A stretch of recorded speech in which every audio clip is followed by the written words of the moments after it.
Ladies and gentlemen, this morning when Bianca came for the interview, she thought of bringing her filmmaker partner with her. His name is Pranav. Did I pronounce it right? As right as it can be. Okay. Yeah. And I'm pretty glad to have you at this shot. Just give me a second. Glad to be here. Okay. And do you want to tell us a little bit about your story? Yes, as of a course. filmmaker? I am from Mumbai, India. I came here 4 years ago to study film at NYU. Another and NYU. I've learned a ton since then. Yeah. Okay. I do a lot except film too. I do a lot of photography, a lot of writing. Like which cameras do you film? I do a lot of run and gun stuff. I have a little Fuji X-T1. And I have the tiny little Fuji lenses, which is great because I run around with them a lot. I like natural street Fuji stuff. is pretty good nowadays. Yeah, it's great. They have such nice, beautiful grain, and I'm very naturalistic about my approach and everything really. So it works out. It's a perfect camera for me. Okay. Yeah. Can you talk about your being a director of cinematography, your journey? How do you perceive light? How do you perceive the filming? Okay. I would definitely say I'm not a cinematography focused director. I'm very focused on the writing, the story, the characters. Storytelling is very big. Yeah, and I do depend on my cinematographers to do their bit of storytelling. I lean on them because I'm not technically too savvy. I think. What's the key for the storytelling? How do you tell a story? Okay, I mean, I'm young and I'm learning, but what I've learned yet is in order to tell the story as perfectly as it can be told, you need to holistically understand not just the story itself, but the elements of storytelling. And those are things that you learn as you go. But originality, authenticity, how do you build a dynamic character? Stuff like that. Maybe you can talk about the. Okay. Oops, hold a second. Let me shut my sound.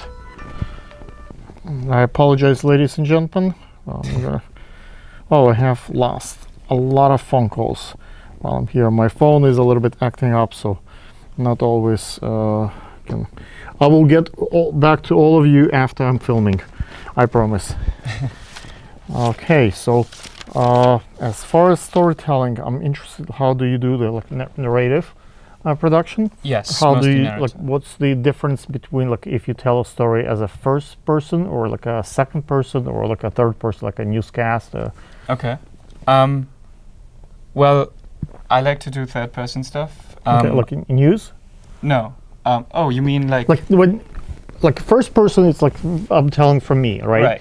It could be two people, a second person, when I do my instructional videos, how to cook and how to go hunting and how to fish. So I teach other person, so it's to the other person, right?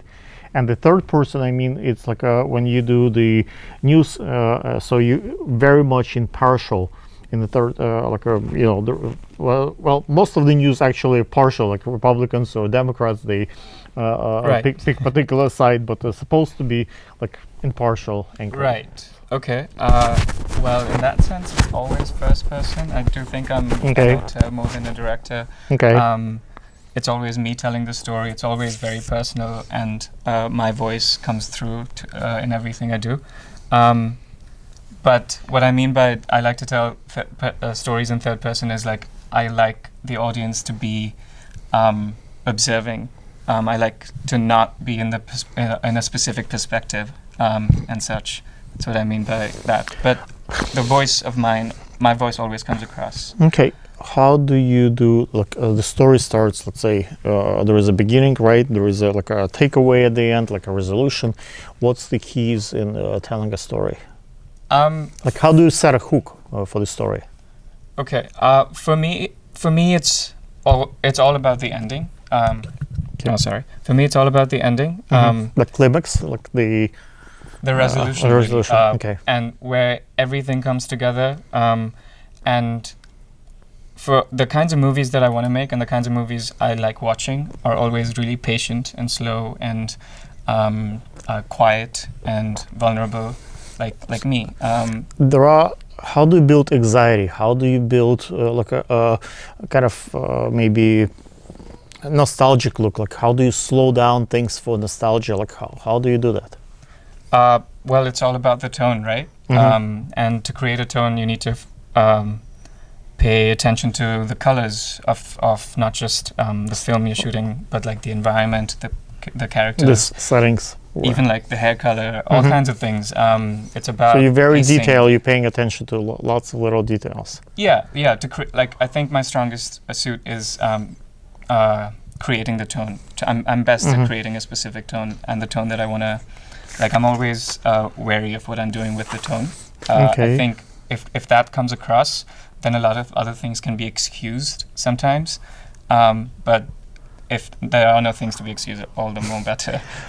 Most of the stories require conflict, right? Right. So it has to be like whether internal conflict or like two people conflict or like what's the best way to produce empathy, sympathy for the antagonist or protagonist in the film? Well, we underestimate how much the potential we have for empathy.